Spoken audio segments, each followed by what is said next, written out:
আম, অনেকেই অনেকভাবেই তারা অ্যাপ্লিকেশন ব্যবহার করছে।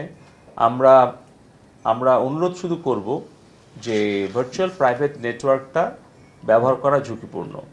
অতএব ব্যক্তিগত নিরাপত্তা, ব্যক্তিগত সুরক্ষা এবং তথ্যের সুরক্ষা, এই সব কিছু বিবেচনা রেখে যেন ভার্চুয়াল প্রাইভেট নেটওয়ার্ক এটা ব্যবহার থেকে আমরা বিরত থাকি।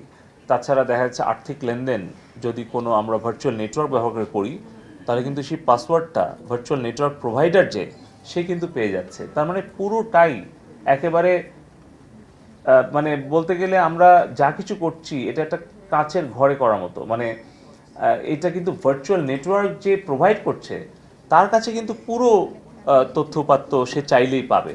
সো এটা একটু ঝুঁকিপূর্ণ হয়, এই বিষয়টা আমরা বলছি।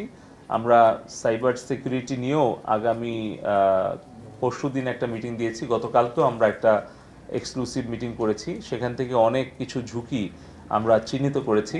আমরা আসলে এখন সবাই সম্মিলিতভাবে কাজ করছি।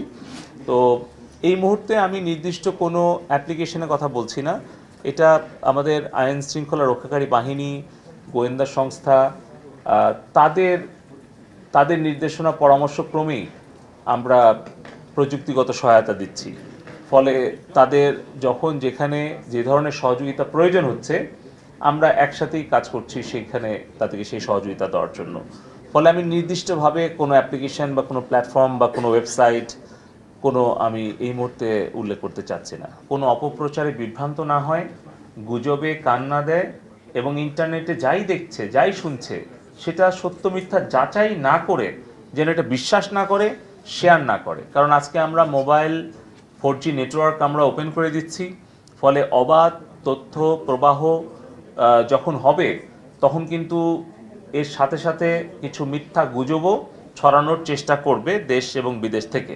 তো আমি আমাদের গণমাধ্যমের সাংবাদিক ভাই বোনদের মাধ্যমে আমি সকল ইন্টারনেট ব্যবহারকারী দেশের সকল জনগণকে অনুরোধ করতে চাই যে আপনারা সত্য মিথ্যা যাচাই আগে, ইন্টারনেটে শেয়ার পরে, এই নীতিতে আমরা সকলে যদি চলি এবং যাই কিছু আমরা দেখি না কেন, যাই কিছু আমরা ইন্টারনেটে আমরা শুনি না কেন, সেটা যেন আমরা যাচাই বাছাই না করে আমরা যেন গুজবে কান না দিই।